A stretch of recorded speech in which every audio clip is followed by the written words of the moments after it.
Binge Audio.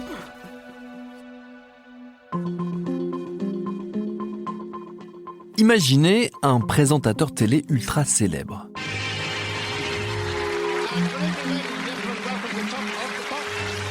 Une figure tutélaire du petit écran. Un type que des générations entières ont vu des heures durant depuis leur canapé. Un homme charmant, ami des stars au point qu'il est devenu lui-même une star. En France, nous avons par exemple Michel Drucker. En Grande-Bretagne, c'était Jimmy Savile. Incontournable pendant près de 50 ans, excentrique comme seuls savent l'être les Anglais, il s'était bâti l'image d'un dandy chatoyant et généreux, toujours prêt à donner de son temps et de son exceptionnelle énergie pour aider les autres sur fond de musique pop. Sauf que tout ça masquait une terrible réalité. Jimmy Savile était un pédocriminel, un agresseur multirécidiviste, un violeur. Et il a fallu attendre sa mort pour que la vérité éclate enfin. C'est cette histoire incroyable et terrifiante que nous allons retracer dans cet épisode, coécrit avec Sarah Dahan et réalisé par Quentin Bresson. Je suis Thomas Rozek et vous écoutez Programme B.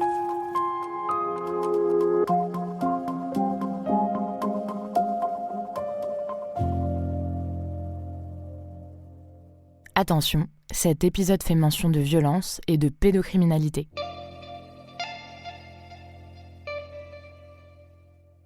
Rien ne prédestinait Jimmy Savile à la gloire et aux paillettes du showbiz.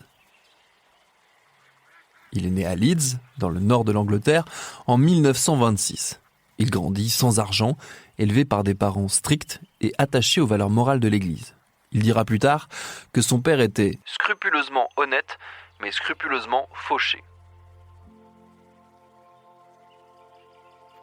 Son enfance est typique de cette Angleterre frappée durement par la crise économique de la première moitié du XXe siècle. Et comme tous les gens de sa génération, il se retrouve embarqué dans le tumulte de la Seconde Guerre mondiale. Quand elle éclate, Jimmy Savile a 13 ans. L'année suivante, il quitte l'école et commence à travailler comme employé de bureau. En 1944, alors qu'il a 18 ans et que la guerre n'est pas encore terminée, il doit se présenter à la conscription, avec le risque de se voir expédié au combat. Sauf qu'il existe à l'époque un autre front où sont envoyés certains des conscrits, les mines de charbon vidées de leur main-d'œuvre par la guerre. Savile va donc se voir contraint de devenir un Bevin Boy, c'est comme ça qu'on appelle ces jeunes appelés transformés en mineurs de fond. L'expérience est très violente, le boulot est dangereux. Une explosion souterraine le blesse gravement et lui fait passer de longs mois à l'hôpital, juste le temps que le conflit mondial se termine et qu'il soit l'heure pour lui de se demander ce qu'il va faire de sa vie.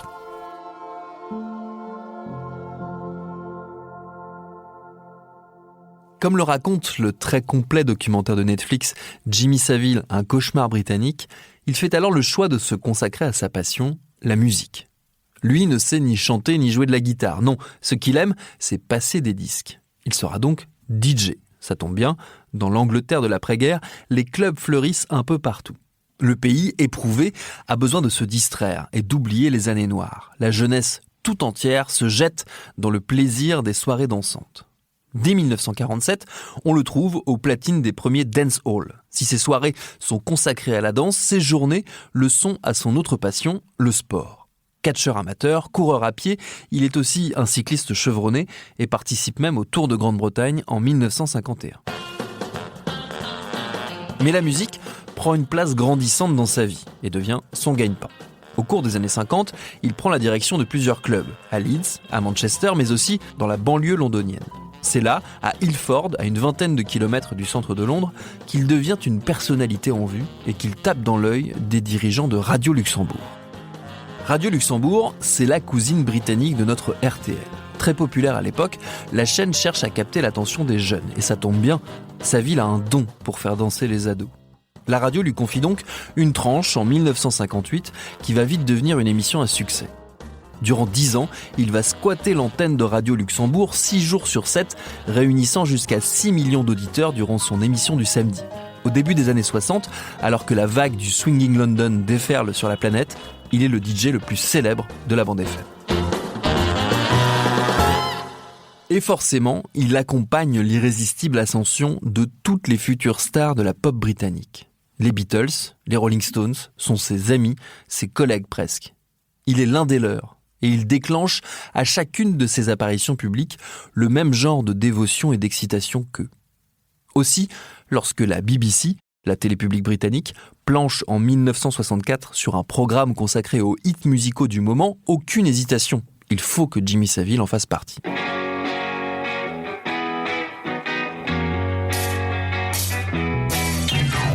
C'est donc lui qui ouvre l'antenne de la légendaire émission Top of the Pops le 1er janvier 1964. Un programme culte animé à tour de rôle par un panel de présentateurs. Tous les jeudis soirs, sans exception, l'Angleterre se branche sur BBC One pour voir les artistes les plus en vue se produire. La plupart du temps en playback, certes, mais tout de même. Les Supremes, Jimi Hendrix, les Who, Simon & Garfunkel, sans oublier évidemment les Stones et les Beatles. La liste des groupes et des musiciens qui investissent la scène de l'émission rien que dans ces 3 premières années a de quoi filer le tournis. Parmi les animateurs, Savile est le chouchou du public et le restera tout au long des 20 ans qu'il va passer au sein de l'émission. S'il a un tel succès, c'est grâce à son style inimitable. Là où la télé des années 50 a instauré la figure barbante du présentateur en costume cravate, cheveux bien peignés et accent snob, Savile est tout le contraire. Les cheveux longs, blond peroxydé, l'air complètement dépenaillé, il cultive son image de mec du peuple en revendiquant, par exemple, son accent du nord de l'Angleterre, vu comme plus authentique que le parler des beaux quartiers londoniens. Ou encore en arborant des joggings de couleur vive, des lunettes de soleil et en se trimballant en permanence avec un cigare à la bouche. Savile est une rockstar de la télé et il en a le look. En parallèle de cette activité télévisuelle échevelée, il quitte Radio Luxembourg pour Radio One. Cette chaîne, créée par la BBC en 1967, a pour objectif une nouvelle fois de parler à la jeunesse. Rien d'étonnant donc à ce qu'on y retrouve Jimmy Savile, lui qui est si populaire auprès de la nouvelle génération. D'ailleurs, son émission Speakeasy se donne pour objectif de donner la parole à cette dernière. L'occasion pour Savile d'être en permanence entouré de jeunes gens, que ce soit dans les studios de radio ou dans ceux de Top of the Pops, où se ruent des dizaines d'ados chaque semaine. Lui semble tout à fait dans son élément au milieu de ses gamins. Un peu trop dans son élément même. Au point que d'étranges rumeurs commencent à circuler. Dès la fin des années 50 et le début des années 60, on trouve des allusions à son goût, semble-t-il, prononcé pour les très jeunes femmes, voire les jeunes filles. La police reçoit des signalements, aucun ne fera l'objet d'une enquête et rien ne sera rendu public avant les années 2010. Il faut dire que Savile, en plus d'être une très influente personnalité médiatique, s'est fait une image de bon samaritain qui le rend quasiment intouchable. Sa vie de philanthrope, il la met très tôt en scène. Dans les médias, on se fait l'écho de la générosité de ce monsieur très célèbre qui donne de son temps pour aller travailler comme simple brancardier à l'hôpital de Stoke Mandeville dans la grande banlieue de Londres. Les hôpitaux, c'est le terrain de prédilection de Savile. Des années durant, il organise des levées de fonds et des événements caritatifs pour soutenir tout un tas d'institutions de santé publique à travers le Royaume-Uni. On le voit aussi régulièrement participer à des marathons et à des manifestations sportives, toujours dans le but de récolter de l'argent pour financer ici une aile dédiée à la pédiatrie, là un programme de recherche sur la colonne vertébrale ou carrément une clinique dédiée aux personnes handicapées. Forcément, cette hyperactivité philanthropique donne des idées à la BBC, qui lui confie un nouveau programme en 1975.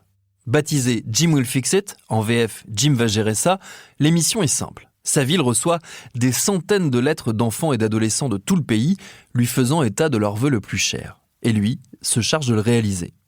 Ça n'est plus un simple bon samaritain, il devient carrément le Père Noël, et il va le rester pendant près de 20 ans, l'émission étant diffusée jusqu'en 1994. 2 décennies de télé, durant lesquelles Savile va tour à tour donner le volant d'une Aston Martin à un jeune admirateur de James Bond, emmener un fan d'Iron Maiden rencontrer ses idoles, ou encore embarquer un groupe de scouts pour un goûter en haut d'un grand 8. Sa popularité ne faisant qu'augmenter, elle va lui ouvrir les portes d'un autre monde, celui de la politique et de la famille royale britannique. Il s'affiche régulièrement aux côtés du très puissant couple que forment encore le prince et la princesse de Galles, Charles, l'actuel roi d'Angleterre, et Diana, évidemment. Le prince Charles n'hésite pas à dire qu'il consulte régulièrement Savile sur les questions de santé publique dont il serait, selon lui, l'un des plus fins connaisseurs. La proximité avec le couple princier est telle que selon Dickie Arbiter, qui fut longtemps l'attaché de presse de la famille royale, Saville aurait même servi de conseiller conjugal informel à Charles et Diana lorsque le spectre du divorce commença à pointer le bout de son nez. Parmi ses puissants amis, on trouve aussi l'incontournable Margaret Thatcher. Celle qui fut première ministre du Royaume-Uni de 1979 à 1990, a tissé de nombreux liens de proximité avec Saville, qui se vantera plus tard d'avoir passé plusieurs réveillons de Noël avec la famille Thatcher. Une affirmation démentie par ces derniers. Toujours est-il que c'est une nouvelle fois via la démultiplication de ses actions caritatives qu'il entre dans le cercle rapproché de la femme la plus puissante du pays après la reine. Thatcher, durant les années 80, se démène pour faire en sorte que son protégé soit anobli, justement, par la reine. Et c'est là que les rumeurs de pédocriminalité refont surface. Robert Armstrong, qui dirige le comité d'évaluation chargé des décorations, reçoit des témoignages inquiétants sur Saville. Et il s'alarme du fait que sa vie privée, comme on dit hypocritement à l'époque, ne vienne ternir l'image des institutions britanniques. Armstrong va faire barrage plusieurs années durant, mais il finira par céder. En 1990, Saville est fait chevalier, il devient Sir Jimmy Saville. Et comme s'y attendait Robert Armstrong, les accusations de pédocriminalité ressurgissent. À l'occasion de la remise de son titre prestigieux, en 1990, Jimmy Saville est interviewé par la journaliste Lynn Barber pour The Independent. C'est la première à mettre les pieds dans le plat et à lui demander de répondre aux rumeurs persistantes qui affirment qu'il aime les petites filles. Saville s'en sort par une pirouette. Je suis dans le business de la pop, qui vise les adolescents. Donc, quand je vais quelque part, je suis entouré de jeunes. Les tabloïds ne se rendent pas compte que les jeunes filles en question ne se rassemblent pas autour de moi à cause de moi. C'est parce que je connais les gens qu'elles aiment, les stars. Quelqu'un qui observe ça de loin pourrait se dire « Regardez ces jeunes filles qui se jettent sur lui », alors qu'en réalité, c'est exactement le contraire. Je ne les intéresse pas.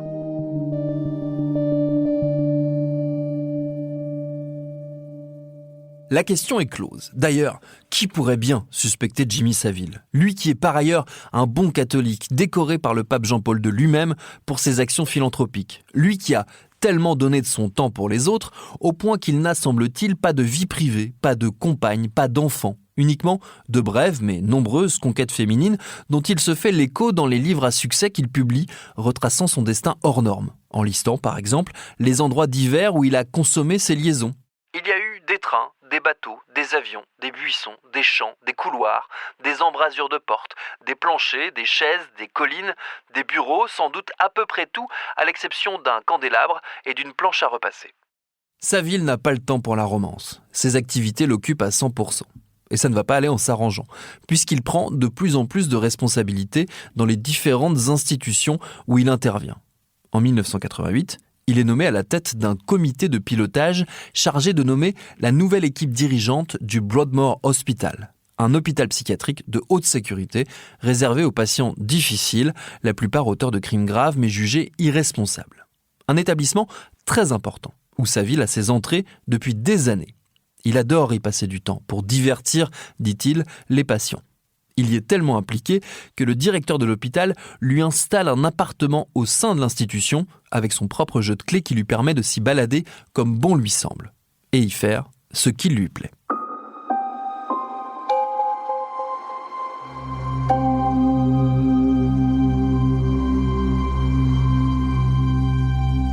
Les années 90 vont être celles de la retraite progressivement pour Jimmy Saville, désormais septuagénaire. Mais il est toujours présent dans le paysage médiatique. On l'aperçoit régulièrement dans des émissions à succès, où il surjoue à merveille son rôle de sympathique vétéran des glorieuses 60s. Consécration suprême, alors qu'il avait inauguré la toute première édition de Top of the Pops, c'est également lui qui est aux manettes pour le dernier numéro de l'émission, le 30 juillet 2006. Il est sorti de sa retraite pour faire la fermeture de l'émission. Jimmy Saville en fut l'animateur vedette. Hier, c'est lui-même qui a tiré le rideau sur 42 ans de Top of the Pops. À 80 ans, il incarne la gloire passée des grandes heures de la pop sur le point de s'éclipser. Il a l'auguste honneur de symboliquement éteindre les lumières du fameux studio. Le symbole est double, puisque lui aussi s'apprête à plonger dans la noirceur la plus totale.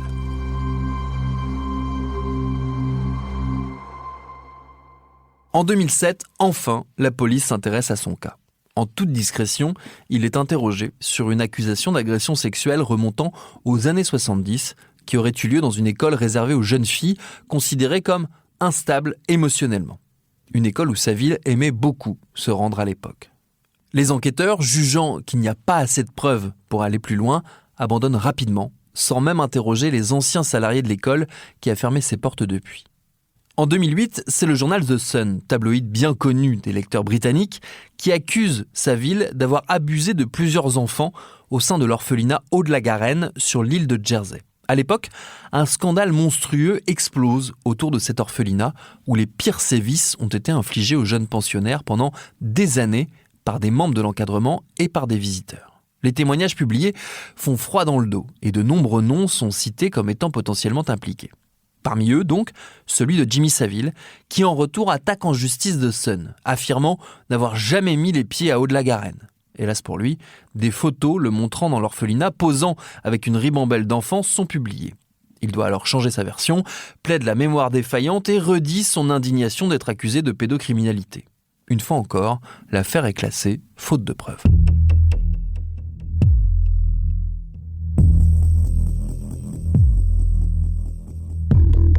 Veteran broadcaster Jimmy Savile has died at the age of 84. He will be best remembered for his children's TV show Jim'll Fix It, which ran for almost 20 years on the BBC and drew in huge audiences. Jimmy Savile was also the first host of Top of the Pops in 1964. Le 29 octobre 2011, 2 jours avant son 85e anniversaire, Jimmy Savile est retrouvé mort dans son appartement de Leeds. D'une santé fragile depuis quelque temps, il venait de sortir de l'hôpital pour une pneumonie. Immédiatement, à l'annonce de son décès, les témoignages éplorés se multiplient. Ses amis célèbres, à commencer par le prince Charles, ne lésinent pas sur les compliments. Son enterrement ressemble à celui d'un chef d'État. Son cercueil plaqué or est exposé dans un hôtel de luxe de la ville. Près de 4000 personnes défilent pour lui rendre un dernier hommage. Jimmy Savile quitte la scène comme une star, avec son image intacte. Mais ça ne va pas durer. Dès que la nouvelle de sa mort est tombée, 2 journalistes se sont mis au travail. Marion Jones et Liz McKean sont 2 reporters chevronnés pour la prestigieuse émission Newsnight de la BBC. Alertés par les rumeurs persistantes autour de potentiels abus commis par Saville, ils finissent par rencontrer une victime, puis une seconde, puis une autre, puis une autre. Des femmes, essentiellement, agressées quand elles étaient enfants, adolescentes ou jeunes adultes. Certaines dans des hôpitaux, d'autres dans des institutions pour jeunes, d'autres encore au sein même des locaux de la BBC. L'enquête s'annonce explosive. Sa diffusion est prévue pour le 7 décembre 2011, mais elle est brutalement annulée, sans réelle explication. Quelques semaines plus tard, durant les vacances de Noël, 2 hommages à Saville sont diffusés par la BBC.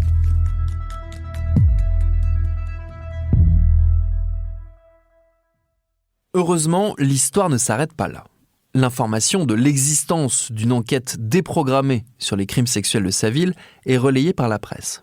C'est finalement la chaîne ITV qui brise définitivement l'omerta en diffusant, en octobre 2012, 1 an après la mort de Saville, un documentaire accablant. Une dizaine de victimes témoignent, décrivant des sévices subis dans les années 60 et 70. L'émission fait grand bruit. Dès le lendemain, la police annonce l'ouverture d'une enquête. Au sein de la BBC, c'est la consternation. Jusqu'au bout, se dit-on en interne, le groupe audiovisuel aura couvert les agissements de son animateur star. De vieilles histoires remontent. On retrace des signalements au sein de la BBC remontant aux années 60, jamais suivis d'effet. On déterre des enregistrements à peine croyables, comme cette interview de Johnny Rotten, le chanteur des Sex Pistols et de Public Image Limited. En 1978, il est interviewé par BBC Radio 1, la chaîne où officie Saville. Et il dit « Je voudrais buter Jimmy Saville. C'est un hypocrite. Il trempe dans tout un tas de trucs tordus, tout le monde est au courant, mais personne n'a le droit d'en parler. Je suis sûr que tout ça va être coupé au montage. » Et de fait, l'extrait sera supprimé de l'interview. Sommé de s'expliquer, le patron de la BBC s'excuse publiquement, puis nomme une ancienne magistrate à la tête d'une commission d'enquête sur les pratiques du groupe durant les années où Saville y officiait. En parallèle, un rapport est commandé sur les raisons qui ont poussé Newsnight à déprogrammer son enquête. ses conclusions sont révoltantes. Des pressions ont bien été exercées en interne pour tuer les révélations dans l'œuf. L'équipe à la tête de l'émission est obligée de démissionner. Dès le mois de novembre 2012, les policiers chargés du dossier Saville annoncent qu'ils sont face à une affaire hors norme. Sans doute l'une des pires en termes de pédocriminalité qu'ait connue la Grande-Bretagne. Près de 450 victimes sont répertoriées sur des décennies, principalement des jeunes filles, mais aussi des enfants ou des personnes âgées. Les enquêteurs suspectent Saville de s'être livré à des actes de nécrophilie sur des cadavres des morgues des hôpitaux où il avait un accès illimité. La liste de ces crimes est à vomir.